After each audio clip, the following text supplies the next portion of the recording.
Hey guys, so I got this old forgotten Cushman project. I pulled this in pieces out of basically like a swamp, and it was just like a carcass.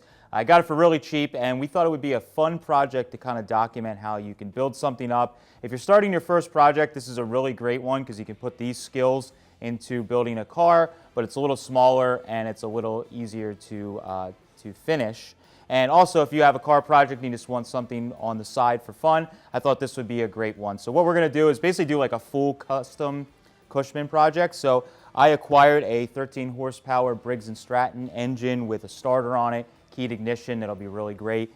And I've already gone ahead and gotten a good set of wheels and tires on this thing so that it rolls. Now we can dive right into the fun stuff, which is fixing the rust, cleaning everything up. And then in the end, we're going to do a full custom paint job on this thing, and it's going to look really, really awesome when it's done, and we're going to spend not very much money to get this thing going.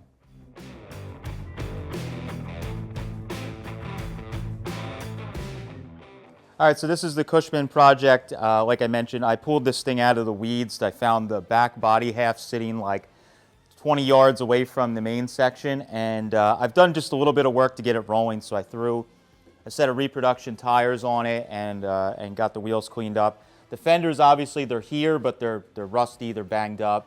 They got the old coil springs that are the suspension. It's kind of unique, and it's pretty cool. So we're going to clean all that up. I'm not going to redesign anything. We want this thing to be like slightly frightening, so we're going to leave the original suspension with the big engine. I pulled this cool headlight. This is actually an old like hot rod style headlight that I only had one of, but what's interesting is it's brass. So underneath of this old paint, it actually has some, it's a brass housing. So we're going to buff this thing up when it's done and have like a mirror polished brass headlight, which will be neat with the little gumdrop marker light on the top.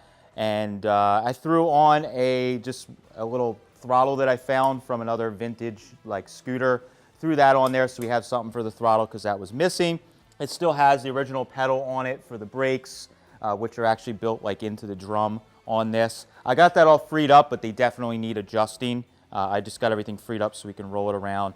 The floor pan area is actually surprisingly solid on this thing. They made it like out of a thicker gauge metal. It's probably like a 16 gauge or maybe even a 14 gauge. So that actually fared pretty well even though it was outside. Obviously it needs to be all cleaned up and the majority of the rust taken off, but there's no major like rot we have to fix there, which is really nice.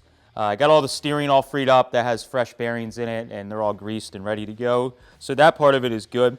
The engine I have is a Briggs & Stratton that I got from a friend that was basically never run and was just kind of sitting around. So it's like a 0-mile engine. Nice thing about this is that it actually has a starter built into it. So it's not a pull start engine. We can actually wire up the starter to the original ignition switch for the Cushman, and we can crank the key and start it right up, and I'm not pull starting it all the time. This rear suspension is the same spring style suspension. It's kind of neat because the way it works, it has this little hoop, and when you push on the spring, the inner hoop that has the wheel attached to it moves, and that's how the suspension works. Not going to be a really comfortable ride, but it actually does work pretty well. So we'll just be cleaning all of this stuff up. The main body section is kind of what gives these old Cushmans their like iconic look. It has what they call the handlebar mustache style little side handles that are like an accessory that's kind of desirable. So we're going to keep those and just clean everything up. There's obviously some rust repair that needs to be done on this. A lot of the rust that's on this body is where they actually overlapped it when they made it and water got trapped. So right here on the side, there's some rust, and that's basically where the inner like trunk area, the seams overlap. So we're going to have to cut that out. The front area here is basically there's doubled up metal behind there. So right in here where the metal is doubled up, water would get behind it and rust it out, which is common. And then in the back, same thing. There's a seam right down the center where they actually built it, and there's a bunch of rust right in there where the seam is.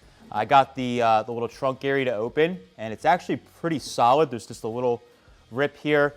People oftentimes would use this for a seat, so they got abused with people sitting on the back of them. So it is dented in a little bit. We'll hammer and dolly that thing back out into shape, fix the little bit of ripping that's there where it's rusty, and then we got to clean all the squirrel nest that's in here. Get that all cleaned out, obviously. We'll get all that cleaned out, but mainly We just want to get all the major rust fixed. We're going to actually take this thing, like I mentioned before, all the way to paint and make this shiny. So we need to fix all the major rust, and we're going to smooth some things out, and then we'll do all our body work and actually paint it up, which should be really cool. But we got to take care of this major rot first and foremost, so that's what we're going to tackle for the first part of this project.